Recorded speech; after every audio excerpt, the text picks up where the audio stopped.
Good evening to all in Canberra, and welcome to Policy Exchange for this inaugural Hugo Grotius Memorial Prize. My name's Dean Godson. I'm Director of Policy Exchange. I have the pleasure and privilege of being your host today. As many of you know, Hugo Grotius was one of the founding, perhaps the founding father of international law, distinguished late 16th to mid 17th century Dutch thinker, jurist, playwright, and diplomat. And several of his key works will be very well known to many of you: on the law of war and peace, on the law of the sea, and on free trade. And those themes are more relevant than ever today, Australia being a country in the front line of upholding that international rules-based order, and therefore nobody more appropriate to be the first recipient of this award than the Prime Minister of Australia, Scott Morrison, whom we're honoured to have with us today, and with words imminently of congratulation from our own Prime Minister here, Boris Johnson. We have two Prime Ministers who, for very different reasons, are isolating but not isolationist, and they will be taking forward the flag today to address these vitally important themes. So, because of time constraints, if I can, hopefully the connection is working this morning, if I can hand over to our Prime Minister here in London, Boris Johnson, for a few words of congratulations and appreciation to our guest of honour today.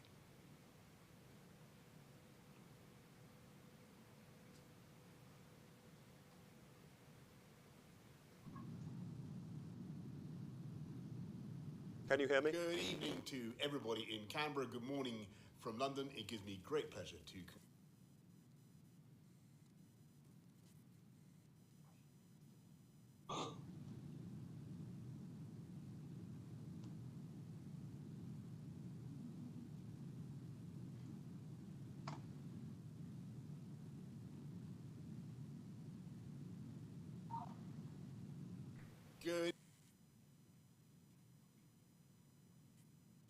Good evening. I'll hear it.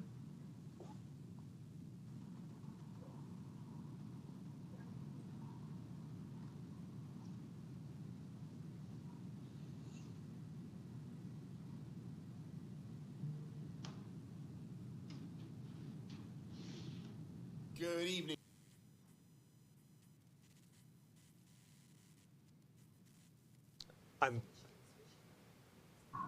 Okay.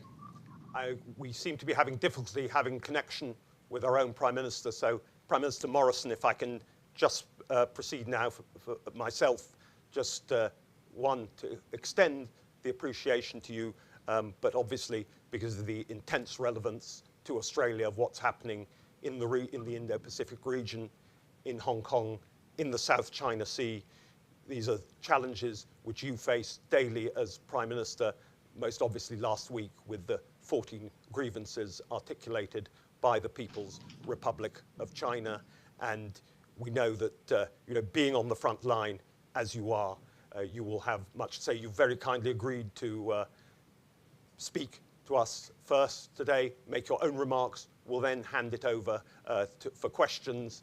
If I can ask anyone who wants to ask questions of Prime Minister, please to put their virtual hand up. It's a particular pleasure because we at Policy Exchange have the closest connection with Australia in the person of our Chairman of Trustees, Alexander Downer, longest serving Foreign Minister in the history of the country.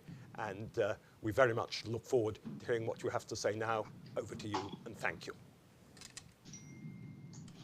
Well, thank you very much, and I'm very pleased to join you here from Canberra this evening. And I want to start, as is our custom, by acknowledging our traditional owners here of this land, the Ngunnawal people, and pay my respects to their elders past, present and emerging. And as is my custom, I also acknowledge any Australian Defence Force personnel or veterans who have joined us today, and say on behalf of a very grateful nation, thank you for your service. And I'd like to extend the same gratitude to any participants in today's discussion, those watching on who may have served in the British or other allied defence forces, and extend our thanks to you also. I also want to thank my good friend Prime Minister Boris Johnson for our great relationship, and I look forward to being able to see him in person again. We spent the weekend at the G20 summits virtually, and Boris is known, as you know, for his many enthusiasms, too many to review in my time tonight. But one striking characteristic, I think, is his unshakable belief in the British people. He has great ambitions, global ambitions for Britain. He is rightly proud of Britain's contributions to the world, making it a better and a safer place. From the resilient institutions of Westminster democracy and our justice system to the defiant and resolute role played in defending those freedoms at great cost. We remain true partners in these great endeavours, Australia and the United Kingdom, and many more. We welcome in particular the transformational defence and security agenda Prime Minister Johnson announced last week, which we will partner with as we implement our own defence strategic update we announced earlier this year. We commend his ambitious new economic plans, including for engagement in the Indo-Pacific through direct bilateral trade ties, as well as including, of course, the UK-Australia Free Trade Agreement, and potentially joining in on the TPP-11. We also share his ambitions for the G7 and appreciate his invitation for Australia to attend again next year, to align the interests of the world's great like-minded liberal market democracies, to preserve and promote the primacy of private sector business-led growth to drive the global economic recovery out of this pandemic recession, and to ensure that the liberal worldview of economic and political freedoms continue to underpin global peace and stability as they have successfully done since the Second World War. We're also pleased to partner with the United Kingdom on our shared task to create a pathway to net zero emissions driven by practical, scalable and commercially viable technologies, not economy-destroying taxes. Boris and I share an ambition to chart a course on emissions reduction consistent with our values and priorities as leaders of governments from liberal conservative traditions. We're also already working on a similar partnership with Japan and Germany, Singapore and Korea. As I said to the G20 this week, effective action in this area is no longer about if or when, but importantly how. Our focus on technology reflects our firm belief that targets must go hand in hand with practical action and a clear pathway to their achievement, or they risk becoming only symbolic. It is why my government has launched a technology roadmap to drive our efforts of reaching net zero emissions as soon as possible.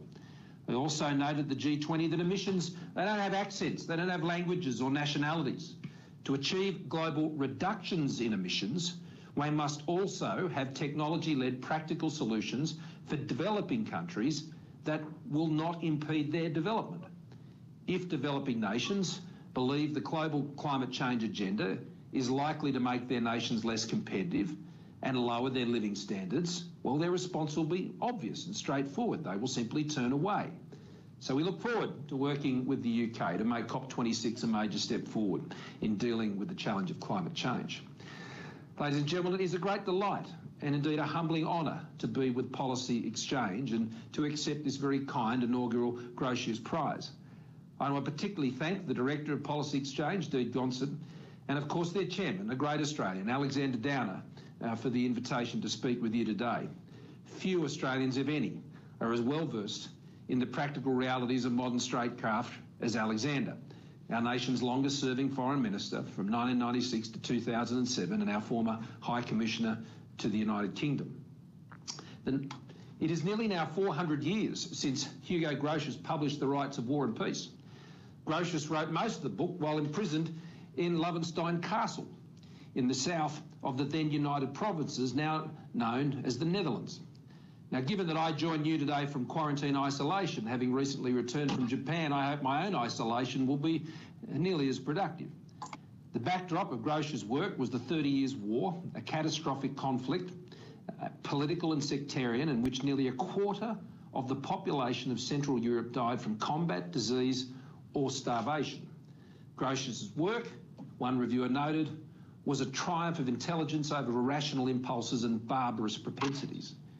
The late Hedley Bull, the eminent Australian international relations scholar, wrote that Grotius gave us the idea of international society, the notion that states and rulers are bound by rules, and form a society or community with one another of however rudimentary a kind. Grotius advanced the idea of a community of nations built around common understanding of international law, and an example was his view that the oceans are international territory which all nations are free to use for trade. Now, shortly after his death, the Treaty of Westphalia in 1648 established the notion of international community composed of individual sovereign nation states on the platform Grotius had laid down. This development should not be underestimated. Nation states mattered then and they matter now. The task is not to subjugate their interests through international activity, but to channel them wherever possible into mutual benefit, either individually or collectively. For this purpose, nation states are the building blocks of an international order and community established for their welfare and to protect against the Hobbesian nightmare. So we as nation states are not simply boats being tossed around in an angry sea. We're all participants with agency and purpose. We can shape our destiny individually and collectively. We can make our world more Grotian and less Hobbesian. And that is the key point I want to draw out today, this evening, here in Australia. Why the collective efforts of like-minded nation states can make a difference. Why our alliances and structures of collective security are so important. Why groupings and institutions like the G7, the WTO and the OECD matter in a turbulent world, and indeed the G20. Why it is critical that like-minded liberal democracies work together in a common cause. To maintain the peace and security, to keep our economies open, to tackle common challenges consistent with liberal market-based principles, whether that be COVID-19 or climate change. International institutions are most effective when they are driven by and responsive to, accountable to, the society of sovereign states that forms them. Their task, those institutions, is to align interests and achieve an order through consensual participation. Their only authority is that afforded them by sovereign states. This is especially true for liberal democratic states, where no authority can ever rise higher than the people who elect their own governments. As I said in a speech to the Aspen Institute in August, well-functioning international institutions are a symptom of an international society, not the cause. The challenge is to ensure that sovereign nations working in concert create deeper habits of cooperation on economic security and global environmental issues, while exhibiting a natural preference for rules-based solutions, freely submitting to such rules because it is in their broader national interest to do so. This is a world where there is no need to build global spheres of influence in order to secure economic opportunity or exert influence, previously only secured by great militaries. Our international institutions can now provide this access, where states willingly honour the rules-based order, both in letter and spirit, importantly, by their actions. This removes any necessity of containment. This is desirable, as containment only serves as a negative energy in the global system, reducing the sum of the whole in which we all benefit. Now, this means in an age of institutions, we can reduce and remove such constraints, whether in trade, health, technology, education, or the many other areas of progress, and facilitate cooperation. This is the pragmatic compromise demanded for success in our international order. So what does that mean for us at the end of 2020? A truly remarkable year, and not for good reason. We are confronted by a range of formidable challenges. After a unipolar moment lasting just 2 or 3 decades, a new era of geopolitical competition is underway. It is a form of geopolitical contest, though, that is different to the Cold War. The world is not divided into 2 blocks, each with their own economic realm. One world, our world, I should say, is one shaped by decades of growing economic interdependence. At its peak during the Cold War, trade between the 2 major superpowers was around $2 billion per year. Today, the value of bilateral trade between the United States and China is $2 billion per day. Today, the 2 biggest powers are the largest or second largest trading partners for most of the world. This economic interdependence and openness has created unprecedented wealth and prosperity and lifted billions of people out of poverty. Importantly, it facilitated the economic rise of China. Now, that's a good thing for the global economy. It's good for Australia. And of course, it's certainly good for the Chinese people. Australia is not and has never been in the economic containment camp on China. No country has pulled more people out of poverty than China. And Australia is pleased to have played our role in the economic emancipation of millions of Chinese through the development of the Chinese economy. Now, in our newly globalised economy, the real-time interaction of geopolitical, economic, technological, information and ideological dynamics is creating new dilemmas in our international relations, arguably even more complex than those during the Cold War. Most significant is the challenge of dealing with the complexities of new tensions between the world's largest economic and military powers, the United States and China. The global competition between China and the United States presents new challenges, especially for nation states in the Indo-Pacific. Like other sovereign nations in the Indo-Pacific, our preference in Australia is not to be forced into any binary choices. Our present challenge in the Indo-Pacific, though, is a foretaste for so many others around the world, including the United Kingdom and Europe. Australia desires an open, transparent and mutually beneficial relationship with China as our largest trading partner, where there are strong people-to-people ties, complementary economies and a shared interest, especially in regional development and well-being, particularly in the emerging economies of Southeast Asia. Equally, we are absolutely committed to our enduring alliance with the United States, anchored in our shared worldview, liberal democratic values and market-based economic model. And at all times, we must be true to our own values and the protection of our own sovereignty. These are our Australian national interests. Pursuing these interests in the midst of strategic competition between the United States and China, well, it's not straightforward. It is made more complex by the assumptions sometimes cast on Australians' actions. Our actions are wrongly seen and interpreted by some only through the lens of the strategic competition between China and the United States. It's as if Australia does not have its own unique interests or its own views as an independent sovereign state. Now, this is just false. And worse, it needlessly deteriorates relationships. If we are to avoid a new era of polarisation, then in the decades ahead, there must be more nuanced appreciation of individual states' interests in how they deal with the major powers. Stark choices are in no one's interests. Greater latitude will be required from the world's largest powers to accommodate the individual interests of their partners and allies.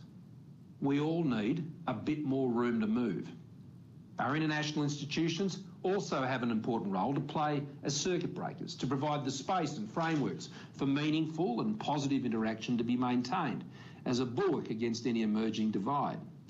Now, all of this is further complicated again by having to deal with the stresses and strains that COVID has brought to global politics. Now, the global recession was not caused by structural weaknesses in our global economy. The world has been hit by an economic meteor in the form of the COVID-19 pandemic and the failings of our global public health system to provide an effective warning and an integrated response. For this reason, I support a global pandemic treaty as proposed at the G20 to ensure we are better prepared next time. But nor is the pandemic recession the product of the failure of world capitalism or liberal free market-based values. It's actually these values that have provided the platform for the greatest period of peace and prosperity the world has ever known, and has underpinned the very global institutions that has helped sustain it. It is these values that must now drive our economic recovery out of the pandemic recession. These same values are also the best way for us to pursue greater economic inclusion and poverty alleviation as a result, the empowerment of women, environmental sustainability, climate resilience, as well as continuing to combat transnational crime and extremism, terrorism in all its form. We don't need to reset our economic agenda. We just need to get on with it. Ladies and gentlemen, this is a moment for concerted leadership and action by like-minded liberal democracies.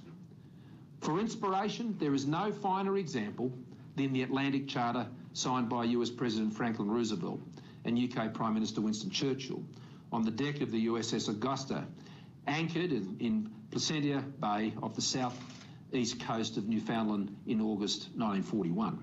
8 common principles, just 347 words, commitments to the right of all peoples to choose their form of government, to the fullest collaboration in the economic field, that their countries seek no aggrandisement, territorial or other, and respect for the ability to traverse the high seas and oceans without hindrance. Principles that resonate strongly with us today. The Atlantic Charter galvanised and arguably laid the groundwork for many of the norms, rules and international institutions that have guided interactions between democratic nations in the post-World War II era. To achieve our common goals, we must strengthen and reinforce existing networks and build new habits of cooperation and partnerships. The institutions we need to bind our shared interests, they already exist. The World Trade Organisation, the G7 and the emergence of a G7+. And I look forward to the UK stewardship of the G7 in 2021. And there's the Five Eyes arrangement, the contribution of which has never been more important and consequential. One of the most promising recent developments is how quickly the cooperation amongst Five Eyes nations has extended beyond its traditional security realm into the economic realm. In the Indo-Pacific, many other nations are stepping up. Last week, I had the pleasure of being the first person to meet with Japan's new Prime Minister, Suga Yoshihide, in Tokyo. The first of what I hope will be many such meetings.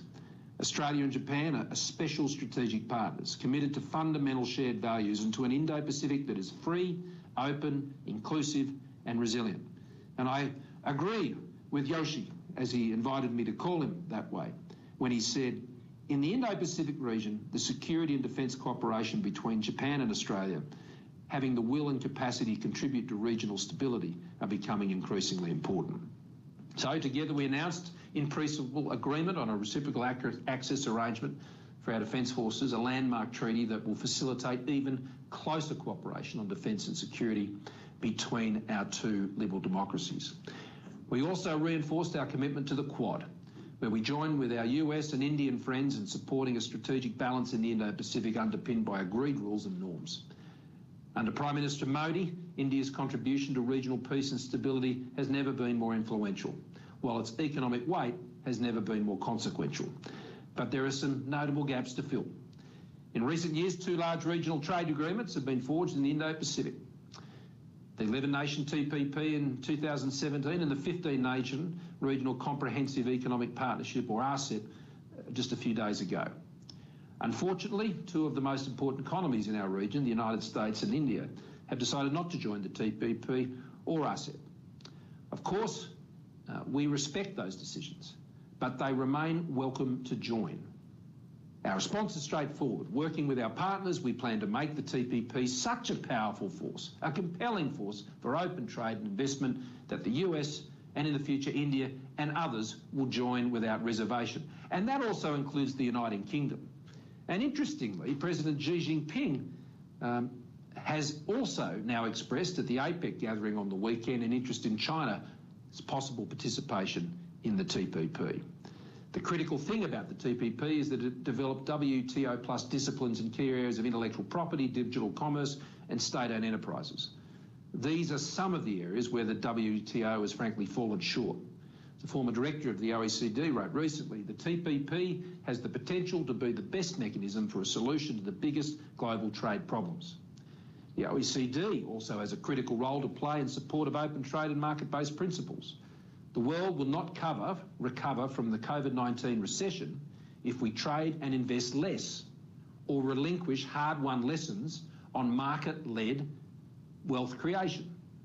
The world's 38 open market democracies that comprise the OECD have a responsibility to lead the way, and Australia takes this challenge so seriously and values the OECD so highly that we have unusually nominated one of our own for the job of the Secretary-General, former Finance Minister Matthias Coleman, to replace Untitled when he steps down as Secretary General of the OECD next year. Now, Matthias is a compelling package. I worked together with him for 7 years around the cabinet table and many years before that. A German-speaking Belgian native who studied in French and Flemish, Matthias emigrated to Australia at the age of 24 to become in time Australia's longest-serving finance minister. It's a great Australian story, and he brings a unique perspective as a result that can bridge Asia, the Americas and Europe in this outstanding liberal market democracy-based institution. Now, closer to home, Australia welcomes the UK's acknowledgement of the strategic significance of the Indo-Pacific region and a renewed interest in their own involvement. In 1941, Europe was certainly in the cockpit of history. Now, in the 21st century, the Indo-Pacific will shape the destiny of the world. It is a point made well in the timely publication by Policy Exchange's Indo-Pacific Commission, a very British tilt towards a new UK strategy in the Indo-Pacific region, as published, I understand, today. The report notes that the time is right for Britain to shift the weight of its strategic policy toward the Indo-Pacific as it reviews its role in the world. And I couldn't agree more and have conveyed the same to Boris. And I endorse the report's vision for a reinvigorated community of free and independent nations with a single overriding goal, namely reinforce a sustainable rules-based order in the Indo-Pacific that is resilient but adaptable to the great power realities of the 21st century. So what does success look like? Well, I find it hard to improve on the goal once articulated by former US Secretary of State Condoleezza Rice: a strategic balance of power that favours freedom, a judicious balance of the Hobbesian, Kantian and Grotian traditions. American leadership will always be indispensable in pursuit of that goal. And the commitment of the incoming Biden administration to multilateral and regional institutions is critically important. He's relayed that to me in our first conversation. For decades, American leadership has been essential to the success of collective efforts in support of peace, security and open markets. And US alliance arrangements, whether with European nations and others through NATO, or the bilateral alliances with the Indo-Pacific nations, including ANZUS with Australia, will remain the bedrock of our security. US weight and convening power is vital to the preserving the rules, norms and standards of our international community, including in the Indo-Pacific. And European engagement will also be critical. We need an outward-looking Europe that recognises that its interests extend beyond the Occidental. We welcome the United Kingdom's aspiration to engage more actively in the Indo-Pacific, both in the pursuit of peace and security and economic prosperity. The Johnson government's response to the integrated review is an exemplar for others to follow. It recognises, as Boris Johnson puts it, that we all depend on the world's oxygen pipes remaining open. Shipping lanes, a functioning internet, safe air corridors, underseas cables and tranquility in distant straits. The UK's commitment is also demonstrable through its pursuit of new trade agreements, most recently with Japan, soon with Australia and the United States, and in the foreseeable future with the Trans-Pacific Partnership. So in conclusion, it was in April 1973, then US Secretary of State Kissinger gave a speech in New York making the case for a new Atlantic Charter, more than 30 years after the one drafted by Churchill and Roosevelt. He was worried about the impact of Cold War détente on the unity of Western nations. He feared complacency and drift and the corrosive impact of petty disputes. The nature of our challenge today may be different in many respects, but the importance of unity and shared purpose amongst like-minded sovereign nations has not diminished. UK and Australia has an important role to play here. More than 400 years ago, Grotius dreamt of a new framework of interstate relationships. We can take from his analysis the encouragement that our path is not fixed. Free nations, liberal democracies, we have a fundamental role to play in securing peace and stability, fostering commerce and trade and solving the global challenges we cannot solve ourselves. Done it before, we can do it again.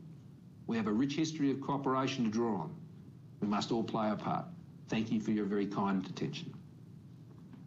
Prime Minister, thank you, and we'll now hear, I hope, from our own Prime Minister, who who wants to say a few words of congratulation to you. I hope we can have the connection. Gentlemen. Good evening to everybody in Canberra. Good morning from London. It gives me great pleasure to congratulate my friend Scott Morrison on winning the Policy Exchange Grotius Prize. And goodness gracious me, you might say. And listen, amid all the hysterical rivalry between our two countries, whether between the fans of Larwood or Bradman or Johnny Wilkinson versus the Wallabies 2003 squad, the hysterical partisans of Marmite or Vegemite, there is a huge amount that unites us and that we do together. And it's fantastic to work with Scott in sticking up for things that both the UK and Australia believe in together and believe in passionately.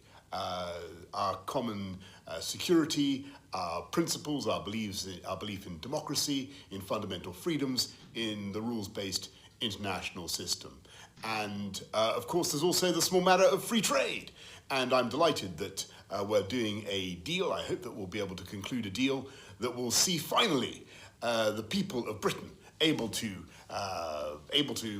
access the supplies of Tim Tams, Tim Tam chocolate biscuits in the quantities that we need, and the people of Australia able to get penguins in exchange. Here's to you, Scott. Well done. Many congratulations on your prize. And here's to the UK-Australia free trade deal.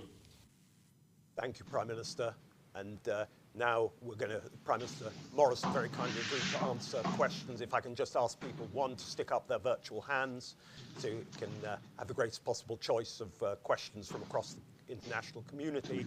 And if you could please first state your name and organisation. So first, the question I see is from Tom Tugendhat MP, Chair of the House of Commons Foreign Affairs Select Committee. Tom.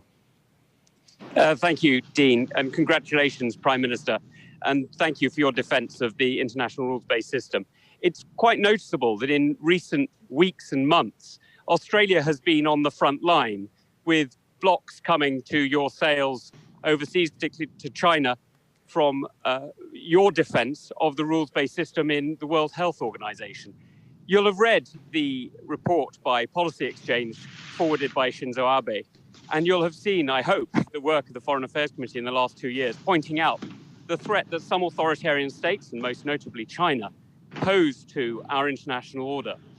Could you comment on how you see the UK's role being allied to not just Australia, but also Japan, India, and many others, in defending this system, in buttressing it for the prosperity and peace of all? Well, thank you, Tom, for the question, and thank you for your kind words. Look, Australia, in how we approach these issues, is no different, really, from the time that when Alexander was our foreign minister for that record period of time. The policies we have in relation to the rules-based order, the Indo-Pacific, are no different today than they were in John Howard's time. And there are some things that have changed, of course, to our north, but Australia's position hasn't changed. Circumstances can lead to different actions, but always consistent with the same policies and principles that we've always held. And I think that is the key. The thing about rules-based order is it's about stability and consistency, and that provides certainty. And Australia has always just sought to be consistent in our views about these things, and to take seriously the obligations that sit under these rules and the World Trade Organization, and we rightly have the same expectations that others should respond in kind, and to engage in good faith in where their disputes may arise, and observe not just the letter but the spirit of these rules, because that's what makes it all hang together. And so another part of our approach, Tom, I mean, we've just got to be patient about this. And we just need to be consistent in holding to these positions and pursuing them in a way that seeks to get to where we all want to be at the end of the day. I mean, the point here is that we want to be in a situation, particularly here in the Indo-Pacific, where we can freely trade.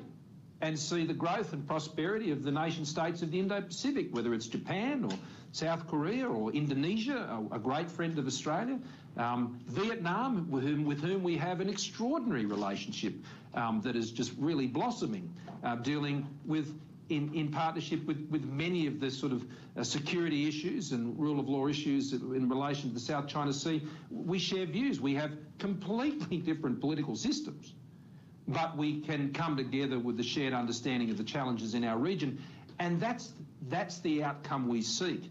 So we seek to keep our eyes focused on what outcome we want, which is the advancement of all nations within the Indo-Pacific, including China, because China's advance is in our interests. So it's not our objective to see them contained economically. And I think trying to be as clear in that message as we possibly can, and having that position shared with as many like-mindeds, whether they be in the region because of their own sovereign interests, or if they be further afield like the UK and Europe and indeed the United States, where there is a bond that is driven by shared values. And that's why, as I said in my remarks, groups like the G7 and the OECD are so important, because that's where liberal, market-based democracies come together. And what I was hoping to convey is it was that set of values, it was that cooperation that resisted some of the greatest tyranny ever foisted upon the planet and its peoples, and provided a pathway to peace and prosperity that was unimaginable in earlier times. And that just fills me with confidence that we can make it that way again in a very peaceful and constructive way. Thank you, Prime Minister. Next question in from Right Honourable Sir Michael Fallon, former Defence Secretary, of course, played so important a part in developing relations with Australia, and a distinguished member of our own Indo-Pacific Commission here at Policy Exchange. Sir Michael.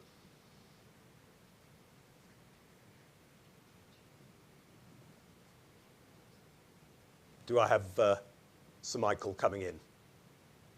Don't hear him. Viscount Trenchard, another important voice in the House of Lords on matters of the Indo-Pacific. Good morning, and many congratulations, Prime Minister, on becoming the first recipient of the Grotius Prize.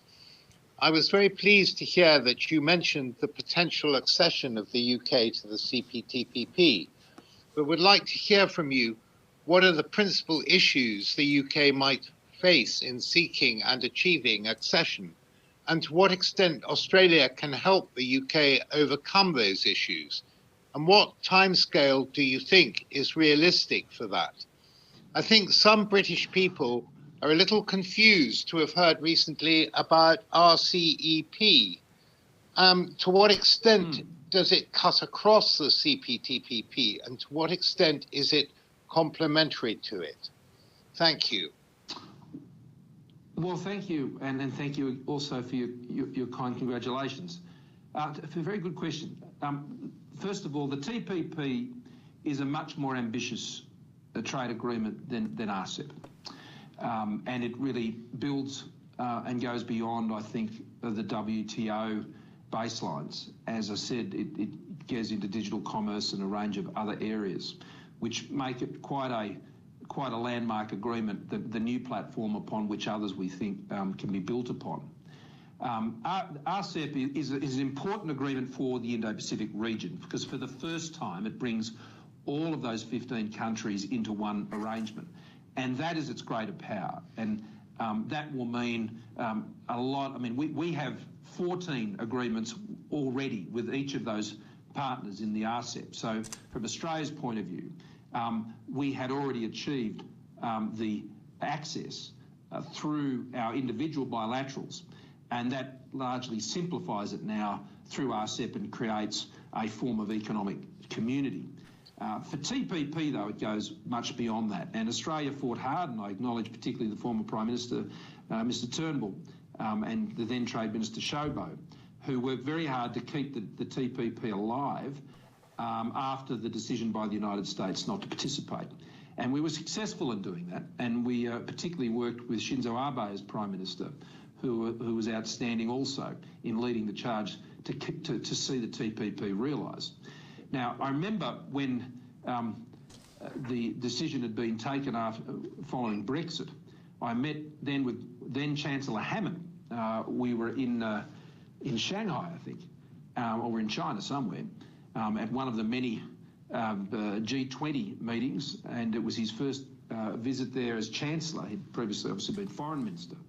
And I said to him, I said, well, the TPP is a model that the UK can just step right into. And I'm pleased to see that, having planted that seed, we're at where we are now. And I've got to say, I don't think there are any great obstacles to it at all, other than us, I think, being positive in supporting the UK's involvement. I think I mean, obviously it has to be done with the consent of all parties to the TPP, but as members of it, we're all quite keen for it to grow in strength and reach. And I think the UK would be a great addition to the TPP. But that, of course, is subject to the views of our colleagues. And so, you would get no argument from Australia about that. You'd get a willing partner. And because of the nature of the UK's offering, embracing the free trade premise, then I think they would find an easier passage. And in doing so, this would set an important benchmark for other potential entrants. And so that's another reason why I think the UK's involvement would be a very positive development. Thank you, Prime Minister. And Sir Michael Fallon, have we got connection with you now? Can you hear us? I know you're trying to unmute and various other audio wizardry. We'll try with someone else now. Professor Alessio Patalano of King's College London, with which we have a connection also through our distinguished chairman. Alessio. Good morning, Dean. Prime Minister, congratulations and thank you very much for what was a truly inspiring talk this morning. I would like to draw your attention back to a point you were making about the new habits of cooperation, which I think it is very important. And speaking about this, you talked about your recent visit last week to Japan, in which you inked this truly transformational agreement, this reciprocal access agreement. This, I understand, was a relatively long process. And I'd like to ask you, what would be your recommendation to the UK government if the UK were to pursue a similar access agreement with Japan? Thank you. Well, thank you again for your kind words. This is quite an extraordinary agreement. I mean, there is only one other country with whom Japan has this type of status of forces agreement, and that's with the United States, and that was reached in 1960. So these things have been a while between drinks for Japan. You're right, it was actually Prime Minister Abbott who proposed to Prime Minister Abe that this should be the next step in our relationship, and it has been going many years. When I first became Prime Minister, one of my early meetings was Prime Minister Abe up in Darwin, and it was clear to me at that meeting that there was a long way to go on this. And so we invested an enormous amount of energy in it. I did personally, as well as our Defence Minister, our Foreign Minister, and of course our officials, and our Ambassador, Richard Court. This was the priority agenda for us in our relationship with Japan. It also builds on an incredibly long relationship with Japan. I mean, we had the commerce agreement, and Alexander will correct me, I'm sure, if I get the date wrong, but it was 1957 when it was a coalition government that entered into that agreement for a commerce agreement. So we've been trading and establishing firm bilateral relations over a very long period of time. So, look, I'm not really in a position to comment on how such an arrangement could be achieved between Japan and the United Kingdom. It's probably not my place to do so. But it also stems out of a key reason that I believe this came together, apart from the personal relationships, was that I said when I was up there that Australia and Japan have a uniquely shared view on the Indo-Pacific. We both have a very important alliance with the United States, and China is both of our biggest trading partner. We are both in the Indo-Pacific region. Japan, of course, has very specific interests in the Sea of Japan and other places. It's very close to home for them in terms of the issues that are present. But for Australia, similarly, we want to create stability in the region, and I believe our relationship with Japan and what we've been able to get to this week, or last week, was this day, was just under a week ago. I think that really has been a contributor to regional stability, and I think will be very warmly welcomed within the region. So the shorter answer is I think the dynamics are different. I think the context is different. There's no doubt there's a shared like-mindedness between Japan and the United Kingdom, and the history of your relationship is I'm sure, somewhat different to ours. But like-minded countries getting together on these things is a good thing. Thank you, Prime Minister. Now, final question, if we can connect with you with Sir Michael Fallon. Sir Michael, you're there. Third time lucky, I hope. Well, thank you and good morning. Can you hear me now? Loud and clear. Excellent. Prime Minister, thank you very much for such a refreshing talk this morning. Can I pick up on your answer to Tom Tugendhat, where you referred to China's interests?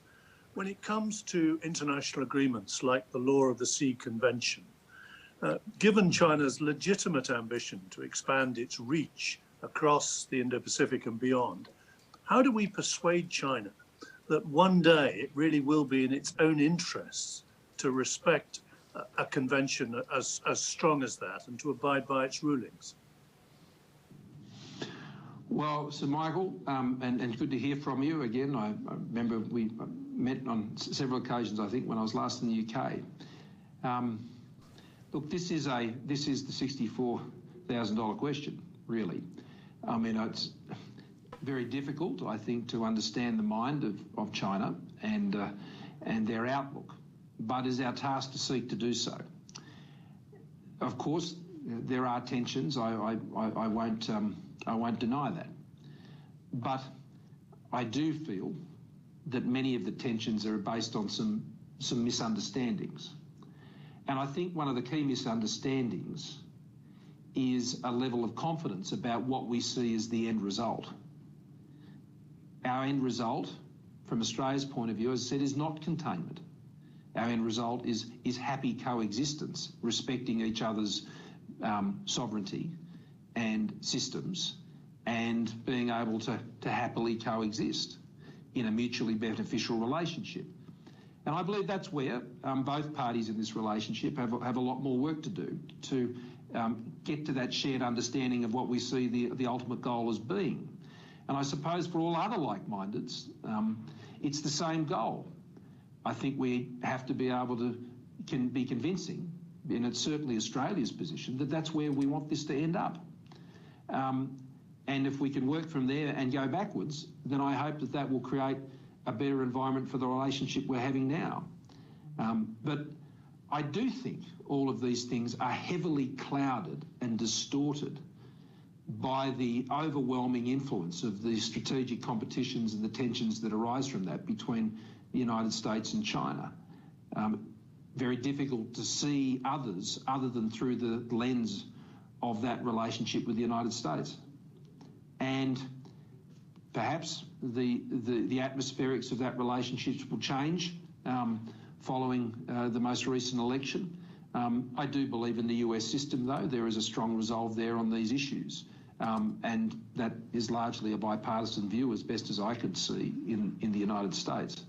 But I think the role of multilateral institutions, confirming what the ultimate goal is, but being really clear that these goals depend upon respecting those important international norms and rules, and not just in the letter but in the spirit also, and to deal with each other in a very direct way, and particularly when there are disagreements or misunderstandings. the lines have to remain open. Now, unfortunately, at the moment in our own relationship, those lines of communications are not as we'd like them to be. But that is not of Australia's doing. We're very open to having those conversations, and indeed these 14 points have been unofficially I should say, nominated. Happy to have a discussion about all of them. But we'll do that from the perspective of our interests, and I would expect nothing different from our comprehensive strategic partner, China. So, Sir Michael, a long answer, not one that necessarily provides as much assurance as we'd all like, but that's the nature of the world in which we live, and that's why we rely, I think, on the values that underpin the rules-based order that were important 400 years ago and just as important today. Thank you, Prime Minister. And before calling upon our Chairman of Trustees, Alexander Downer, to deliver a vote of thanks, and I don't want to preempt him with several things. First of all, you noted the 14 points put forward officially, unofficially. I noted one of the 14 points that was a source of grievance to the PRC spokesman. It was the role of think tanks. So I just wanted here at this point to extend solidarity to our friends in the think tank world in Australia. It's flattering that our work matters, and also to add at this moment that, as you've kindly referred to, Prime Minister, and thank you for your warm words of endorsement, we published our own Indo-Pacific Commission report today, which was chaired by former Canadian Prime Minister Stephen Harper, also chair of the International Democrat Union. And I commend everybody who might not have been as diligent and ahead of the game as Prime Minister Morrison to read it on www.politicsexchange.org.uk. It's an outstanding piece of work, and proud to commend it to you. And finally, before handing over to Alexander, just to say one other thing. Of course, we're cast to all of the four winds today, four freedoms you've talked about, in Atlantic Charter and so on, and that means we cannot actually give you the prize in person, but the prize is Grotius, an original volume of Grotius' own on the law of war and peace, and we look forward to dispatching it to you. It's a wonderful, and has a wonderful, actually, like all old books, a wonderful odour about it in every possible substantive and olfactory sense, as our Prime Minister here might say. So I commend it also to everyone here, but it's a privilege, of course, to have an Australian as Chairman of Trustees of Policy Exchange. More and more people from the Commonwealth are holding, and from the wider world, holding eminent positions in British life, and it's very good to have somebody who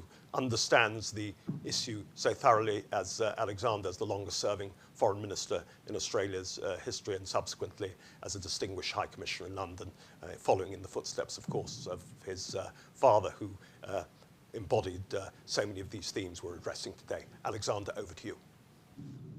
Thank you. Well, thanks very much, Dean and Prime Minister.